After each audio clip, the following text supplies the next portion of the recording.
Yeah, I know you clicked on this video because of that title. Either it shocked you, got you excited, confused you, triggered you, or maybe all of the above. Either way, you're here. Come on in, get a little comfortable or uncomfortable.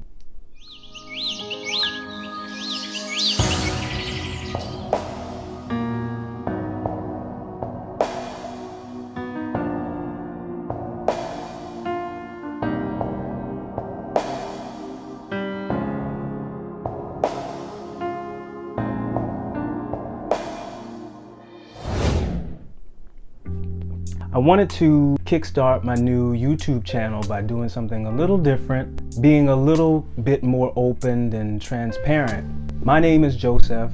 Some may know me as a singer, an actor, writer, producer, but as it relates to this channel, I'm a well-being advocate, a self-healing facilitator. So make sure you subscribe, like, comment, and share this video, okay? I was deeply pondering how was I gonna put this out here and still maintain my sense of dignity and pride.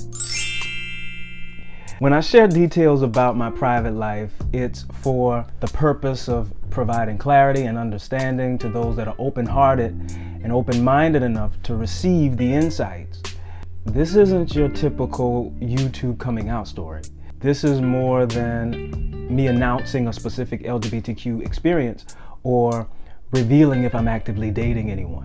My intention for this video is for it to be a very interactive, insightful, respectful conversation around matters involving the LGBTQ+ community. I have a lot of LGBTQ supporters, so I think it's important for me to be open in speaking my truth in these matters. And if this is already triggering you to lash out, bash, scoff, judge, pause. I gently invite you to click away respectfully. I'll give you a moment.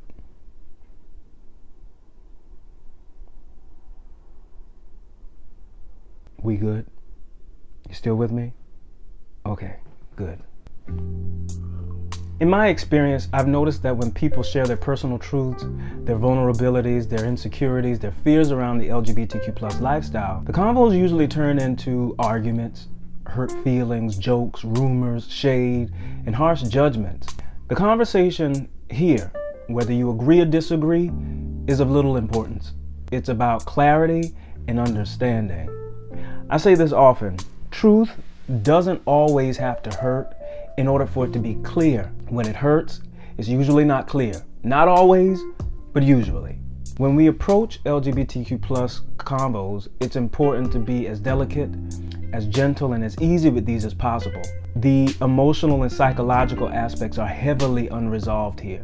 And the way that I see it, there are two very familiar extremes here, and people make very strong judgments based on these. One extreme is the partying, serial dating, hookups, flamboyant, loud, proud. And the second extreme is the coming of age, coming out, the coming to terms side. The coming out part is where the waters get muddy and things tend to get lost in translation. And because there are little to no pure and honest examples of a stable middle ground, the LGBTQ+ community gets dehumanized. It loses a sense of its humanity, a sense of its validity, and a sense of its purpose within the collective social system. Because you're met with beliefs that say, oh, it's just a phase. It's disgusting. God created Adam and Eve, not Adam and Steve or Anna and Eve. You're gonna burn in a fiery pit of eternal punishment. bruh, you can't procreate like that. You're disturbing the natural order of things.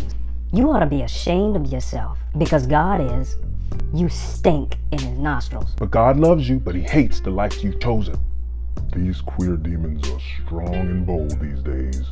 And then in hearing all of that, your heart and your mind still navigates through personal feelings and urges. So imagine the deep, deep inner turmoil happening on an emotional and a psychological level. Yet many have mastered the art of hiding trauma very well, being able to adjust to the social norms as well as the pressures, but then go and explore this side, sometimes secretly. And those unresolved scars bleed out on each person within each different encounter. And even those with the most purest intentions get bastardized by a lot of these cycles and behavior patterns. And it spreads like a virus. And no, I'm not talking about AIDS and STDs. although we can use that analogy here, or cancer, or COVID-19. The reality is that the lifestyle, much like the world at large, can use some soothing and some understanding. The LGBTQ plus world, although alluring and fun in many aspects, has a lot of traumatized, unhealed people who are quick to settle, or traumatized, unhealed people that are heavily guarded, or all of the above. I could easily shout in this video, "Hey, I'm gay," but then it opens up a door for people to say, I knew it. I could tell. It took you long enough. How you know? You ain't had the right opposite sex yet. The nerve of you, though. I no longer support you. Stop lying to get clout. or I could say that I'm straight but LGBTQ friendly. But then that opens up the door for people to say, stop lying to yourself, live in your truth. Where your girlfriend or your wife at then? I bet you be getting all the baddies. Dude, you on the down low. Or I can say that I'm bi, and then that can open up the door for, Shut up, dude, you're gay. or I can say that I'm a trans lover, but then that opens up the door for people to say, Ew. You might as well get a real one then. or I can say that I'm intersex and fluid, and then that can open up the door for people to say, What even is that? you see how layered everything is? I'm inviting you to release the habit of oversimplifying this. It's so easy to diminish the psychology and the wide spectrum of sexuality. And it also devalues the context of someone's individual experience. You can quote all the philosophies and Bible verses till you're blue in the face. Nobody has direct access to put anybody in a heaven or hell, a paradise or purgatory. We are lovingly being called to expand our awarenesses as well as our perceptions. What I'm about to say next is about to get really deep, so if you're willing to go down this rabbit hole with me, buckle up. I promise I won't leave you hanging. We good? Okay.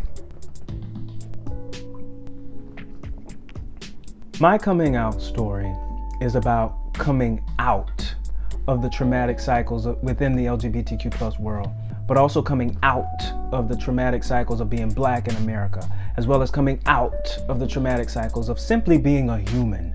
This may sound like I've arrived at some unattainable enlightened state where I'm no longer triggered by human trauma. Let me be HD clear here. The human experience is a very traumatic one in general, but when you add these other realities, it feels like the weight of several generations on your shoulders. And then you're dodging the darts of people's opinion, which, by the way, are full of judgments, full of limited beliefs, full of projecting, and we miss the humanity in it all. This is mostly why dishonesty is so high, infidelity is so high, why domestic violence is far too common. This is why drug and alcohol abuse is so high, sex and porn addictions are so high. But this is why expanding our awareness is so important. We crave well-balanced community and communication. We crave love and acceptance. We crave understanding. We crave to be heard, to be seen just as we are.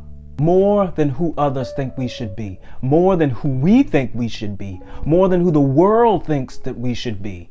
Let go of blaming God. Let go of blaming the devil. Let go of blaming others. But most importantly, let go of blaming yourself.